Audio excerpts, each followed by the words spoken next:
The crimson trap, the crimson desert of Kepler 442b, stretched endlessly under twin purple suns. Captain Diana Torres never expected her reconnaissance mission to end like this. Trapped beneath the wreckage of her scout ship with a broken leg and dwindling oxygen.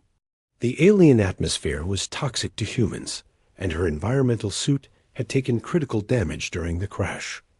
Diana pressed her back against the twisted metal hull, watching red sand swirl in the alien wind.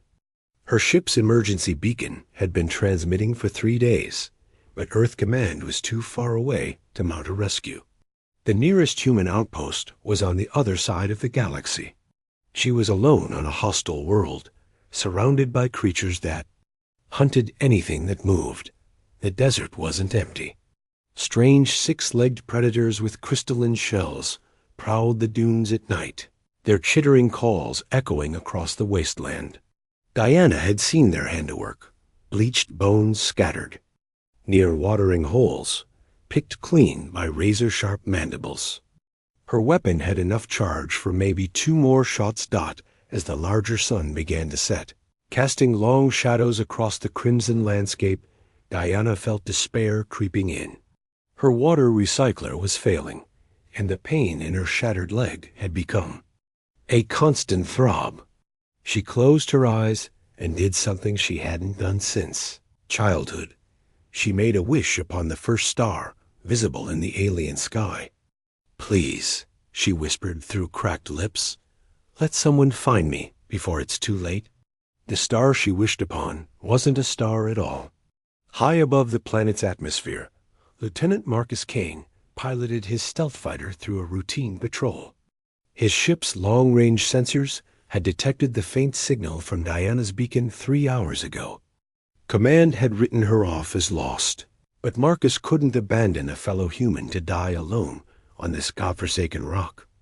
He'd gone against direct orders, stealing supplies and fuel for an unauthorized rescue mission.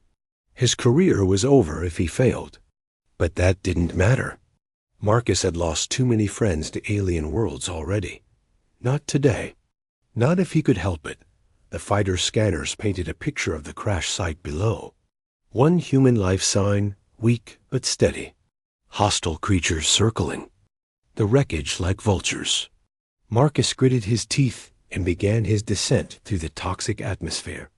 The ship's heat shields glowed cherry red as he pushed the engines beyond there. Safety limits. Diana heard the roar of engines overhead and looked up in disbelief. A human fighter craft was descending through the purple twilight, its hull scarred by atmospheric entry. She tried to stand, nearly blacking out from the pain, but managed to activate her suit's emergency flare. The bright orange light cut through the gathering darkness like a beacon of hope. Someone had heard her wish. After all, against all odds, Marcus set his fighter down 50 meters from the wreck, engines still hot from the brutal atmospheric entry. Through his cockpit, he could see the scattered debris of Diana's scout ship and the lone figure waving weakly beside it. His heart hammered against his ribs as he grabbed his emergency kit and weapon. The moment he opened the cockpit, Kepler 442b's hostile environment hit him like a wall. Even through his environmental suit, he could feel the planet trying to kill him. The air burned his lungs despite the filters, and the twin suns had baked the ground to glass-hard consistency. Diana watched her rescuer approach, hardly believing he was real. The pilot moved with military precision, scanning for threats while maintaining a straight path to her position. When he knelt beside her, she could see kind brown eyes behind his helmet visor. "Captain Torres, I presume?" Marcus said, his voice crackling through the comm system. "Lieutenant Marcus Kane, at your service. Sorry I'm late." "You came," Diana gasped, gripping his armored sleeve. "Command said no rescue was possible." "Command doesn't know everything," Marcus replied, examining her injuries with practiced efficiency. Her leg was badly broken, and her suit's life support was failing fast. They had minutes, not hours. "Can you move?" A bone-chilling shriek echoed. across the desert. The crystalline predators had caught their scent and were closing in fast. Marcus could see their shells glinting in the fading light as they bounded over the dunes with terrifying speed. "We've got company," he muttered, helping Diana to her feet. She cried out in pain, but didn't complain as he half-carried her toward his fighter. The predators were getting closer, their chittering calls growing louder with each passing second. The first creature crested a nearby dune just as they reached the fighter. It was even more terrifying up close. 3 meters of crystalline armor, and razor-sharp limbs, with compound eyes that tracked their movement with predatory intelligence. Marcus raised his weapon and fired, the plasma bolt striking the creature's center mass. Instead of falling, the alien absorbed the energy blast into its crystalline shell and charged forward with renewed fury. Marcus cursed and fired again, this time aiming for the joints between armor plates. The creature stumbled, but kept coming. "Get in the ship," Marcus shouted, boosting Diana up to the cockpit. More predators were appearing on the horizon, drawn by the sounds of battle. His weapon's charge indicator was flashing red. 1 shot left. Diana hauled herself into the pilot's seat with her remaining strength, her hands flying over the unfamiliar controls. She'd never flown a stealth fighter before, but desperation made her fingers swift and sure. The engines whined to life as Marcus vaulted into the gunner's position behind her. The crystalline predators surrounded the fighter, their shells ringing like wind chimes as they struck the hull with increasing fury. Cracks began to appear in the cockpit glass under their relentless assault. "Any time now would be good," Marcus said through gritted teeth, firing his sidearm at the creatures pressing against the canopy. Diana's hands found the throttle controls. She'd always been told that human determination could overcome any obstacle. Time to prove it. The fighter's engines screamed as she pushed them to maximum thrust, lifting off from the crimson desert in a shower of superheated sand and alien fury. The unexpected alliance, 3 days later, Diana and Marcus found themselves stranded in the fighter's cramped cockpit as the ship drifted through space on minimal power. The escape from Kepler 442b had damaged their engines beyond repair, leaving them trapped between hostile alien space and the vast emptiness of the void. "Fuel cells are down to 12%, Diana reported, checking the instrument panel for the 100th time.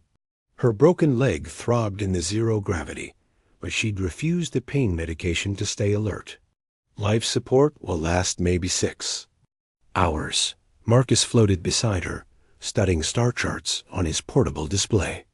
"There's a refueling station in the Proxima system, but it's controlled by the Zephyrian Trade Consortium. They're not exactly friendly to humans these days." The Zephyrians were an ancient species of energy beings who had ruled this sector long before humans arrived.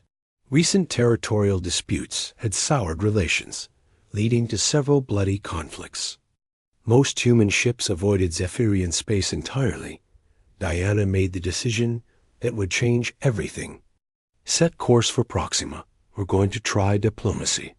"They'll blast us the moment we enter their territory," Marcus protested. "Zephyrians don't negotiate with what they consider inferior species."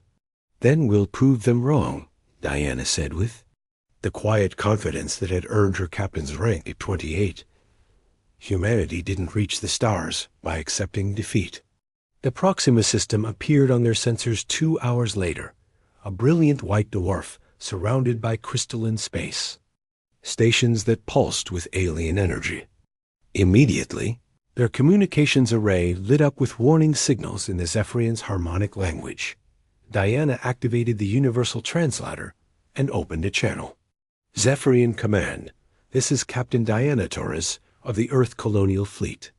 We are requesting emergency assistance under interstellar salvage law."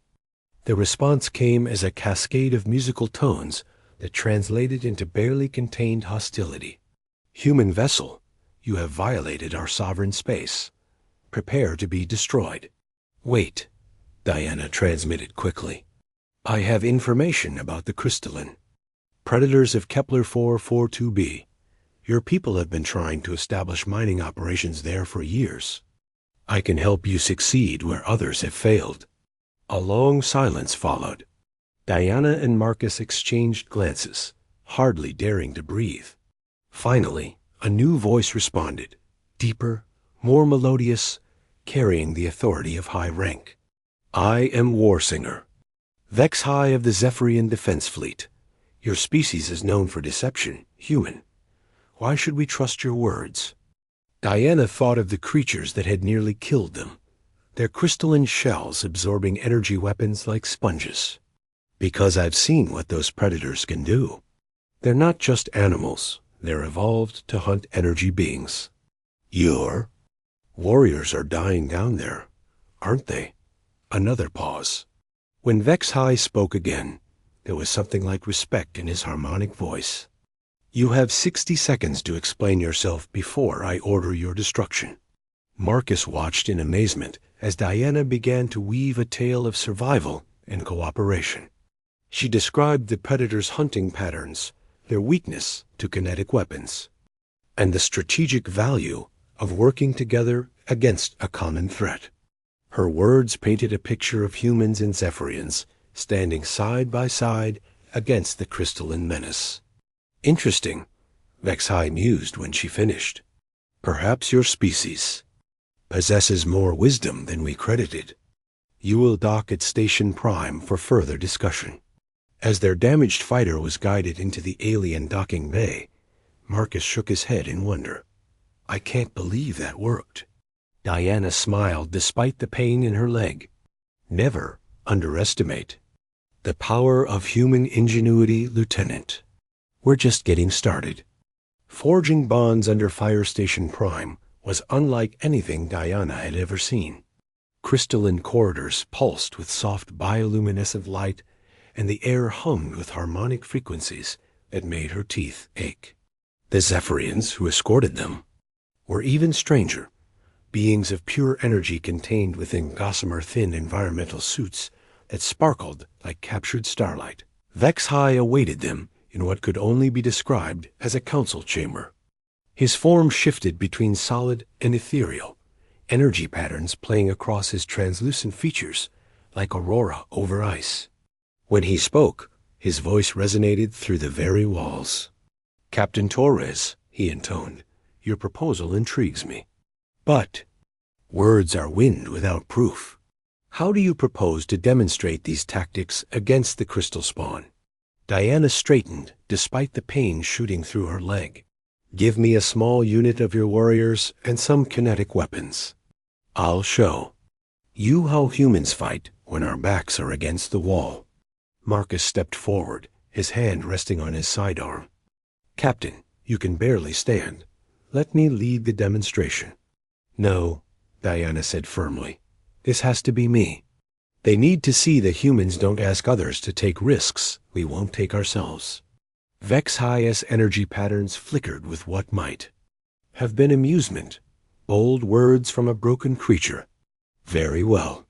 3 of my finest warriors will accompany you to Kepler-442b's surface. If you succeed, we will discuss an alliance. If you fail ...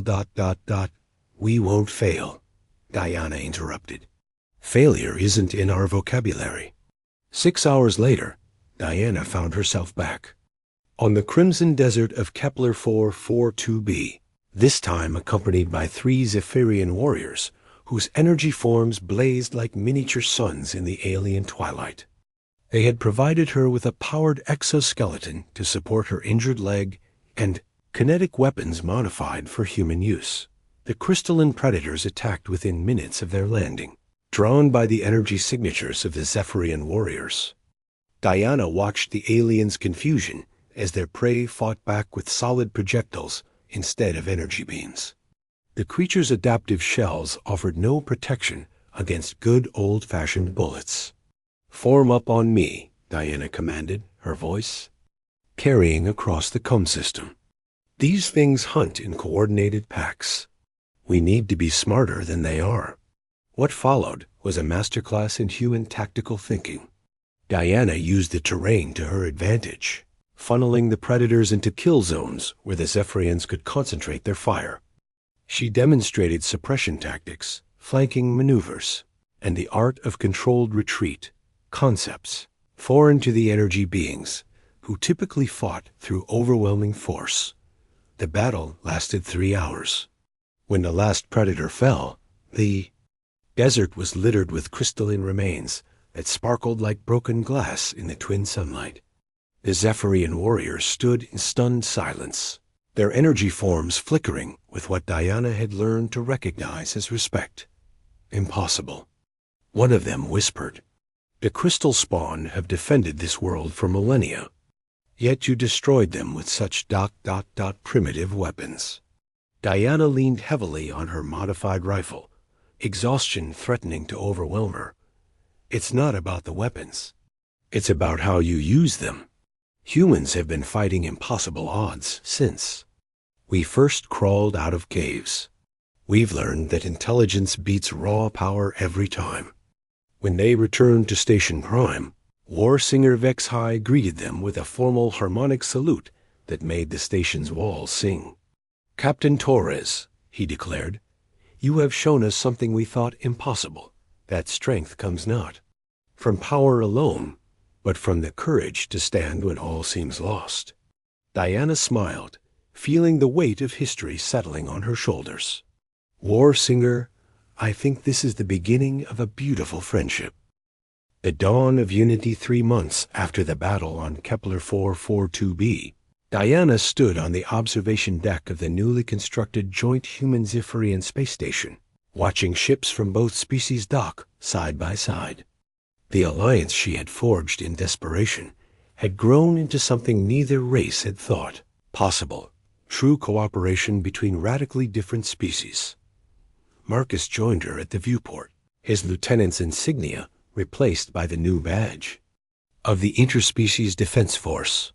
"The mining operation on Kepler 442b is ahead of schedule," he reported. "Zephyrian energy extraction combined with human engineering efficiency. The economists are calling it an economic miracle." Diana nodded, but her attention was focused on the communication she'd received that morning. Earth Command had finally acknowledged their success, but the news from the frontier was troubling. Other alien species were taking notice of the human Zephyrian alliance, and not all of them were pleased. "There's something else," Marcus continued, his voice dropping to a whisper. "Intelligence reports suggest the hegemony is mobilizing their fleet. They see our alliance as a threat to their expansion plans. The hegemony was the stuff of nightmares, a confederation of aggressive species that had conquered half the galaxy. Through overwhelming force and ruthless tactics, they had enslaved entire civilizations and turned whole worlds into industrial wastelands. If they were moving against the alliance, let them come," Diana said quietly, her reflection in the viewport showing the determined expression that had saved her life on that crimson desert. "They've never faced anything like what we've built here." War Singer Vexhai materialized beside them, his energy form shimmering with excitement. "Captain Torres, our long-range sensors have detected the hegemony fleet. 300 warships. Approaching from the Vega sector. They will arrive in 72 hours. Diana felt the familiar calm that came before battle settled over her. 300 ships against their small alliance seemed impossible odds, but she'd faced impossible odds before. "How many ships can we muster?" 47, Vexhai replied. 23 human vessels and 24 Zephyrian craft. "We are outnumbered 7-1. Marcus whistled low. "Those are some ugly numbers." "Numbers don't tell the whole story," Diana said, turning away from the viewport with a smile that made both her companions nervous. "They think they're facing the same old tactics. Humans fighting like humans, Zephyrians fighting like Zephyrians. They have no idea what we've learned from each other." The next 72 hours were a whirlwind of preparation. Diana found herself at the center of it all, coordinating between species that had been strangers just months before. Human creativity merged with Zephyrian technology. Energy weapons were mounted on kinetic platforms. Harmonic communication networks linked human tactical computers. When the hegemony fleet arrived, they found something unprecedented waiting for them. A truly integrated force where the strengths of one species covered the weaknesses of another. The battle that followed would be remembered as the moment when cooperation triumphed over conquest.Diana stood on her command bridge, surrounded by both human and Zephyrian officers, watching the enemy fleet advance. She thought back to that moment on Kepler 442b when she'd wished upon a star, never imagining it would lead to this. "All ships," she broadcast on the Alliance frequency, "this is Captain Torres. Today, we don't fight as humans or Zephyrians. We fight as one people, united by the bonds forged in fire and tempered by trust. Show them what unity can accomplish." The first shots lit up space like newborn stars, and Diana smiled.